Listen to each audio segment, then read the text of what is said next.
unit projects, and among other things, but first and foremost, it'll help us with our unit projects. We're asked to write the equation of a parabola when we know certain pieces of information, right? And this actually should have been in the unit packet. It just didn't make its way there, so I'll take that as a typo. We're writing the equation. If we know the vertex, then we know the y-intercept. All right. So there's valuable information that's given to us, but it doesn't seem like it's quite enough to write the equation. But there's actually plenty there. All right. So first things first, when we write the equation of a parabola, we're going to decide what form we're going to do it in. Since the only form we've talked about has been the general form, that would be that. So f of x would be ax squared plus bx plus c. In the next part of the unit, we'll learn a different form of writing the equation of a parabola. So more on that later, but for now, it's just this form. All right. And go ahead. Sorry, just doing the attendance. So they tell us that the vertex is 410. All right, so coordinate 410, that's the same as saying f of 4 is equal to 10. All right, it's the old function notation. All right, and what that means again is that if I replace every x in the function with a 4, it should simplify to give a result equal to 10. All right. The same is true for the y-intercept. They tell us that the coordinate is 0, 2. That's the same as saying f of 0 is equal to 2. All right. The easier numbers to work with would be 0, 2, so we'll start with that. All right. So I would compute f of 0 using my original function. All right. And then later on I'll compute f of 4, but first things first. All right. So f of 0 again is what you would get if you replaced every x in the function with a 0. So I'm going to replace those two x's with zeros and simplify.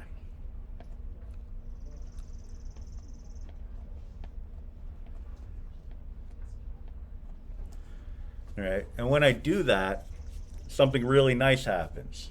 Any term that involved an x just flat out cancels away.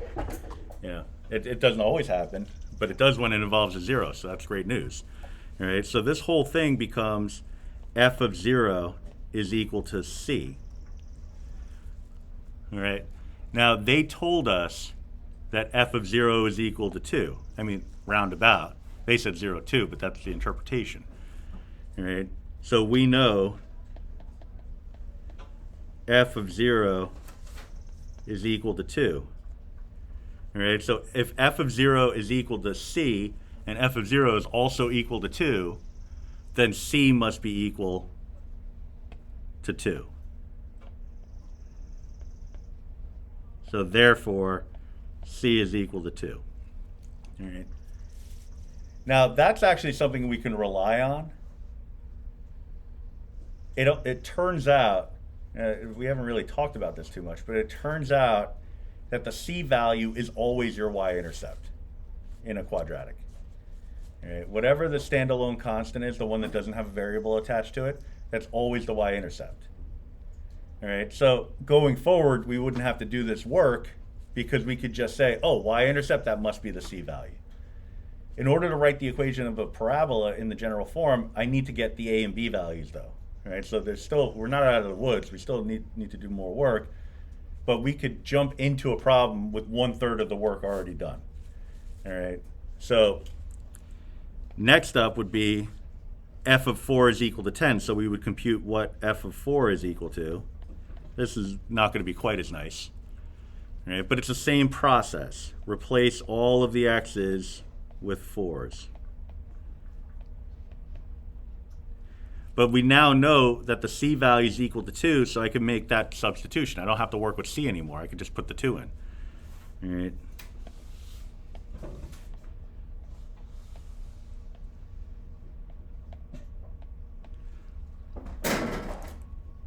lost my B.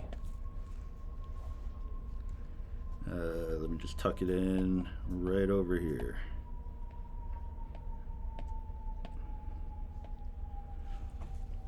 All right. So simplifying, I mean, there's really not much to simplify. I could square the 4. So I'll have 16a plus 4b plus 2. That's what f of 4 is equal to. All right. Now they told us f of 4 is equal to 10. So another we know kind of deal.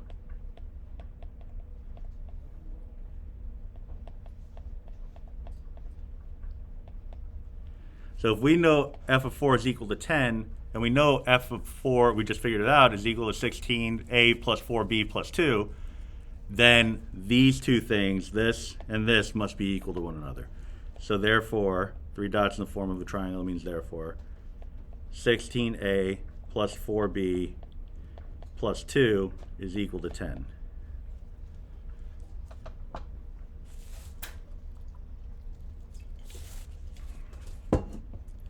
All right. So I have a relationship between A and B.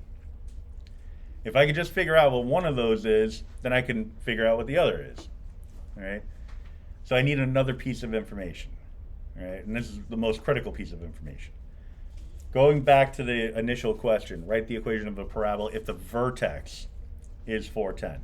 Vertex, turning point. Okay. But the x value of a vertex is the axis of symmetry. All right, that axis of symmetry is just the x equals 4. Now, if I tell you or remind you that the axis of symmetry formula is x is equal to negative b over 2a, and we know that the x itself is equal to 4, then we can say 4 is equal to negative b over 2a. So I now have another relationship between A and B that I can use to clean up that purple equation, the nastier one. Right? I would just need to solve this for one of the variables in terms of the other. Right? So this equation I can think of as a proportion. That 4 I can think of as 4 over 1. So I can cross multiply. 2a times 4 would be 8a. 1 times negative b would be negative b. So negative b would be equal to 8a, which means positive b is equal to negative 8a.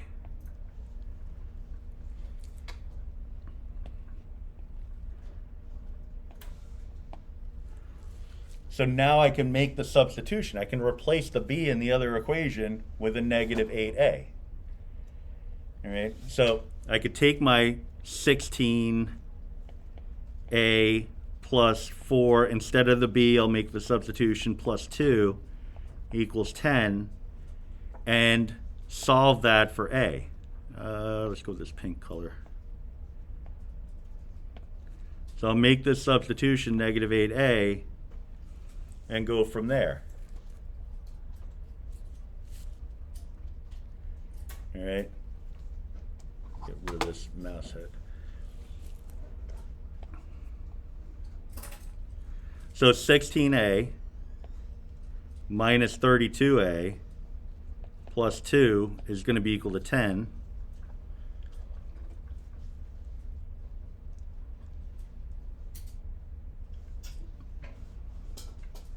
I'm just going to solve that. So I'll just kind of carry my work up here a little bit. So these two combine, they're like terms. Negative 16a plus 2 is equal to 10. Knock off the 2. You get negative 16a is equal to 8. Divide out the negative 16. And you get a is equal to negative 1/2. So now I have 2/3 of the problem done. All right. Well, it seems like we barely did any work to find the C, and we did a ton of work to find the A, and now we're back to doing barely any of the work to find the B, because the relationship is that B is equal to negative 8a. So that's from here.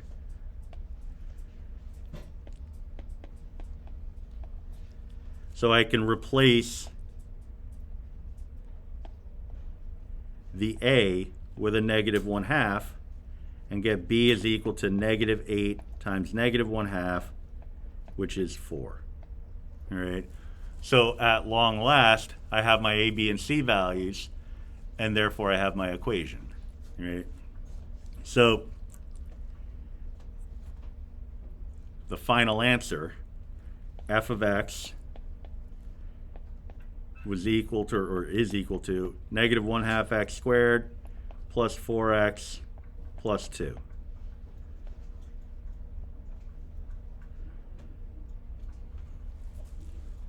All right. Now, after all that, I'd love to be able to check it and make sure I didn't screw anything up, because, you know, like, there was a lot of stuff going on there. I popped it into Desmos, but, you know, like, as we know, we get closer to the regents, we're not going to be able to rely on Desmos as much. But just for a quick look, you see here I graphed f of x is equal to negative 1/2 x squared plus 4x plus 2, which is what the equation is. And it has a y-intercept of 0, 2, 0, 2, and it has a vertex of 4, 10, which is what they told us going into the problem. So we have what we need. We just had to do all of this work to get there. All right. Now, I'd love to be able to tell you that there's a much quicker way to do this on the graphing calculator.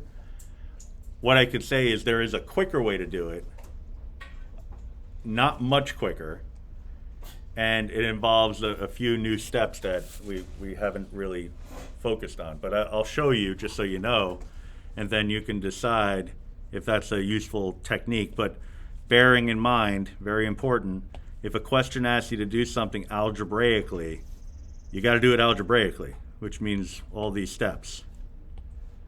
All right? So shortcuts are one thing, but you got to answer the question that's being asked. If you don't do it the way that they ask you to do it, then you're not going to get any credit. All right? So I'll just jot the steps down over here. The thing is, in order for the graphing calculator to come up with the equation of a parabola, it needs 3 points. They only gave us 2 points. So the first thing I would want to do is just create a quick sketch of the graph. Nothing too fancy. So 4, 10, call this 10 here. That's my vertex. And 0, 2, that would be about right here. All right. Now, in terms of whether this parabola opens upwards or downwards, I only know it opens downwards because we found the equation already. But going into the problem, I would have no idea, all right, unless they told us. I do know that it has symmetry. All right, we have the axis of symmetry. And every point that exists on one side would be reflected to be a point on the other side. So I have 0, 2 over here, which is 4 units away from the axis of symmetry.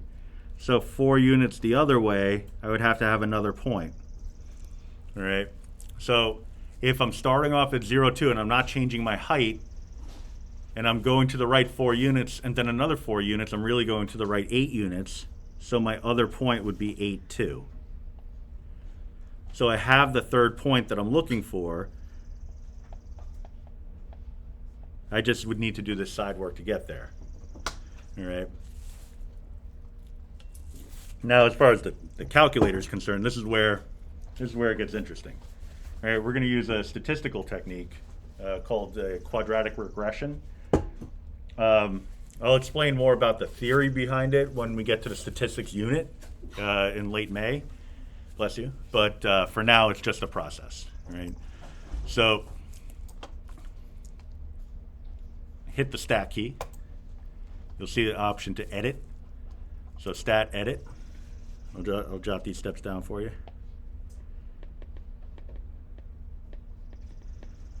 All right, you see I have some data already in my calculator.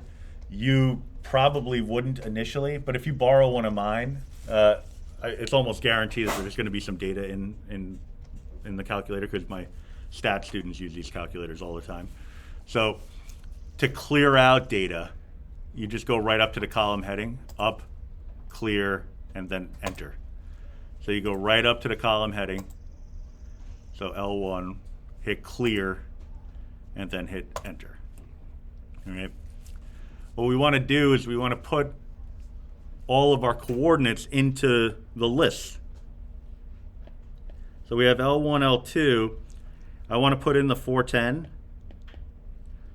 the 02, and the 82. All right. All the X's go into L1. All the Y's go in, the corresponding Y's go into L2. So 4, 0, 8, 10, 2, 2. All right. Then I'm going to quit out of here. So second mode.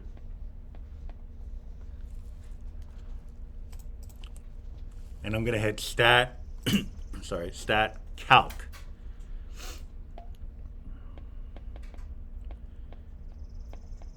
Depending on your calculator, what we're about to do is going to show up differently. But you're going to hit stat calc quad reg, quad for quadratic, so option 5. All right, so stat calc option 5. So you could hit the number 5 or you could hit enter on 5. If you have one of the newer calculators, it's going to look like this. The default settings are L1, L2, which is where we have our data.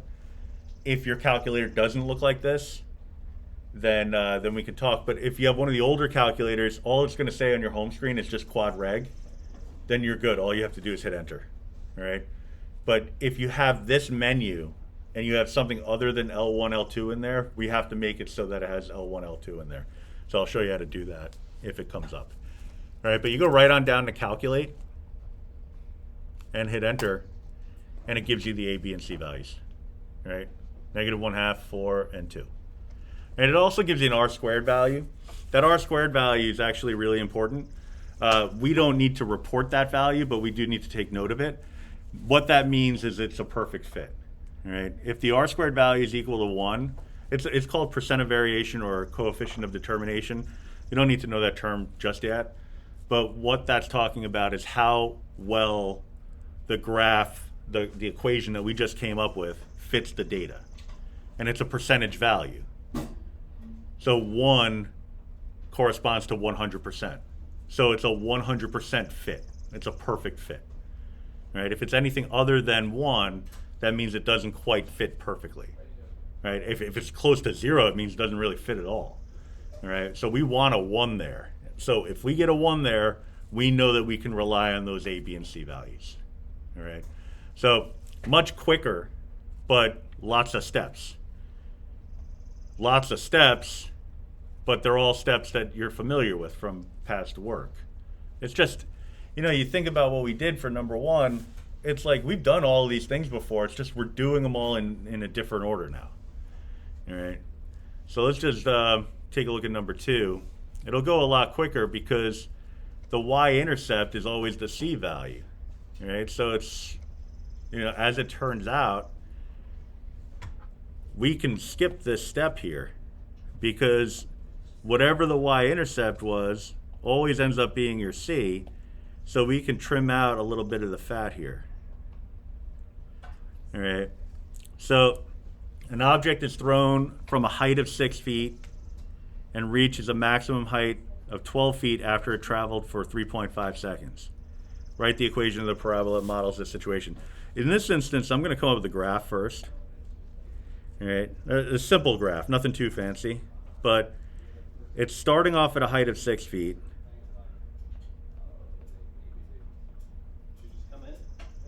It's going to reach a height of 12.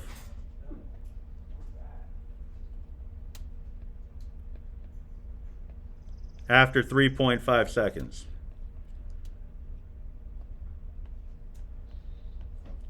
All right. So this is useful information because they're giving us the y-intercept. All right. They're telling us the coordinate 0, 6. And they're giving us the vertex, which has coordinates 3.5, 12. And along with the vertex, we know the axis of symmetry. X is equal to 3.5.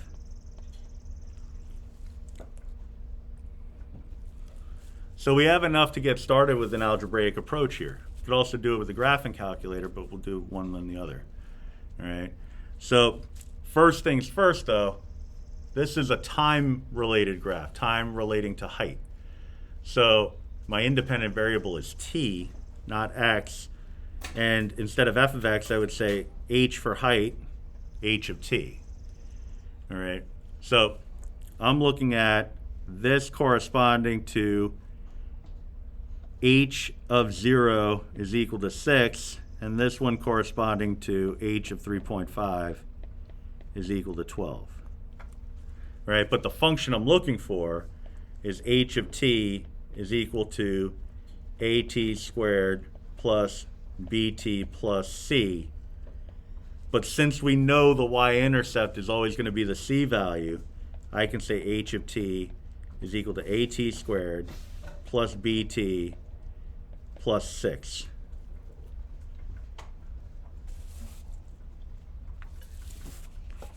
All right. So I'm going to compute h of 3.5.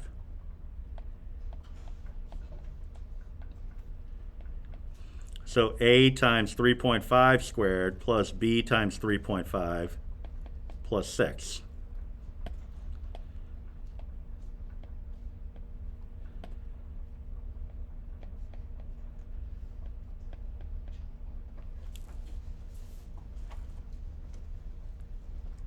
So now I just have to, I got to square the 3.5. It's going to be decimal value, but I can just pop that into the calculator.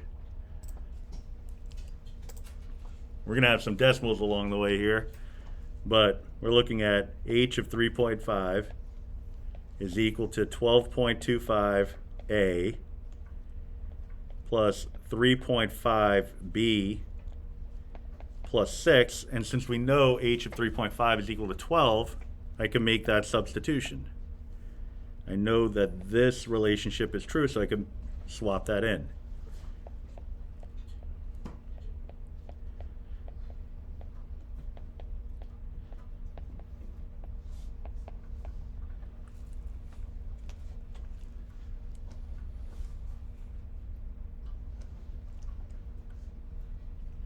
All right.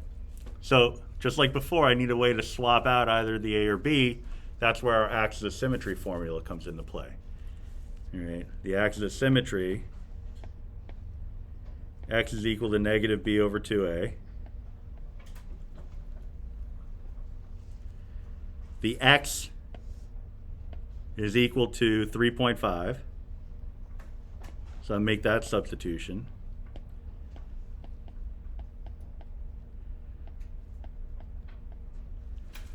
We cross multiply and solve. So think of that 3.5 as a 3.5 over 1. So I get negative b is equal to 7a, which means b is equal to 7a. Negative 7a.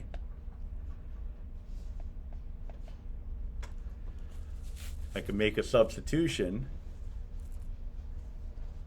I can replace the b in that lengthy equation with a negative 7a and then solve for the a value. And then, that's the hard part of the problem. Once we get done with that, we're going to be in great shape.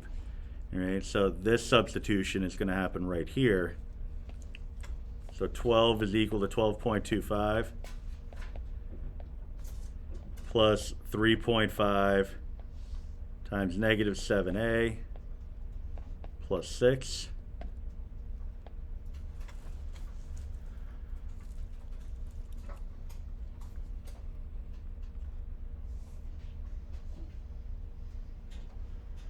All right, so I need 3.5 times 7. So 24.5. It's going to be negative though. So 12 is equal to 12.25a minus 24.5a plus 6.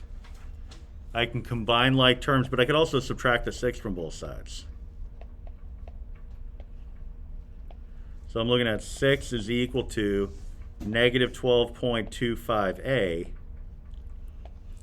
If I want to get the a alone, I can divide out the negative 12.25.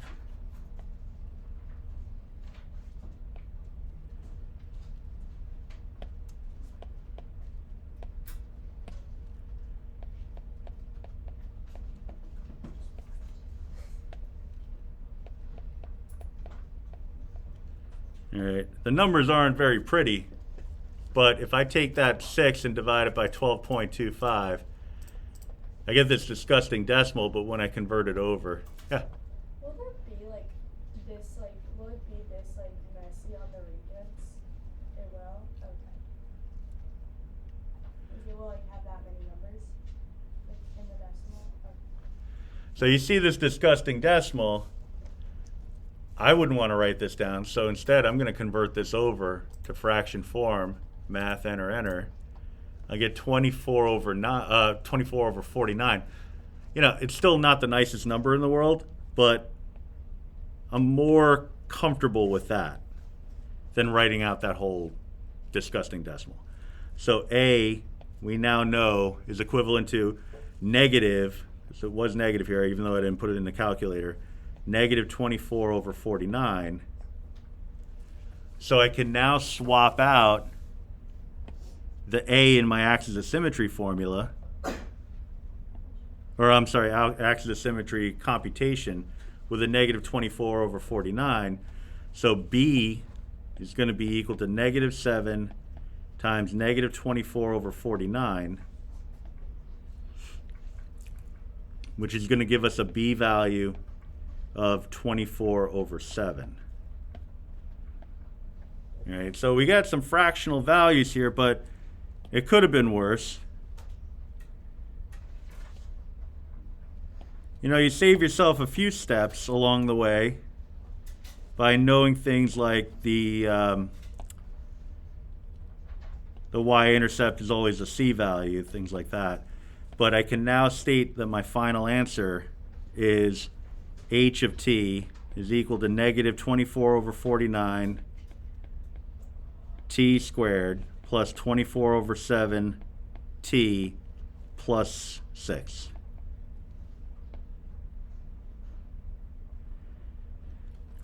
And you could do it with the calculator, but you're going to get those disgusting decimals.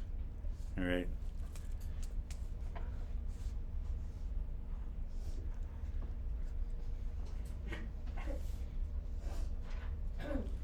All right. Now, as far as the calculator is concerned, same approach.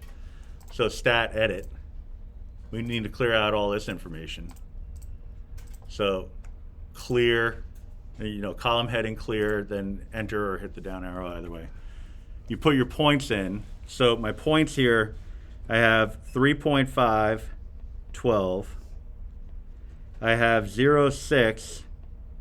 And I also have this other point that is the reflection of my y-intercept on the other side. All right, so it's 3.5 units away from the axis of symmetry. That other point would also be 3.5 units away. So we're looking at a coordinate of 7, 6. 3.5 plus 3.5. So these are the points I'd put in. 3.5, 0, 6, 12. I'm sorry, I meant to put a 7. I'll do that. I'll change that in a second. 3.507, then 12.66.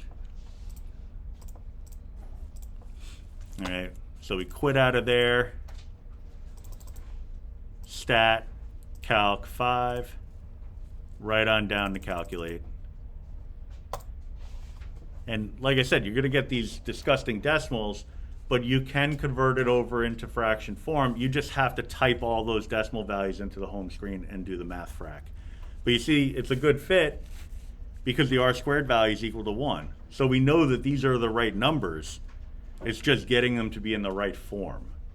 You know, so if I take this lovely looking decimal, type it into the home screen and hit math, enter, enter, it'll convert it over to the negative 24 over 49. But you have to do it, you know. But all bets are off if a question asks you to do it algebraically. All right. So, homework, again, not to be submitted. Number 3. All right. And we'll go over that one on Monday, and then we'll get going on the project.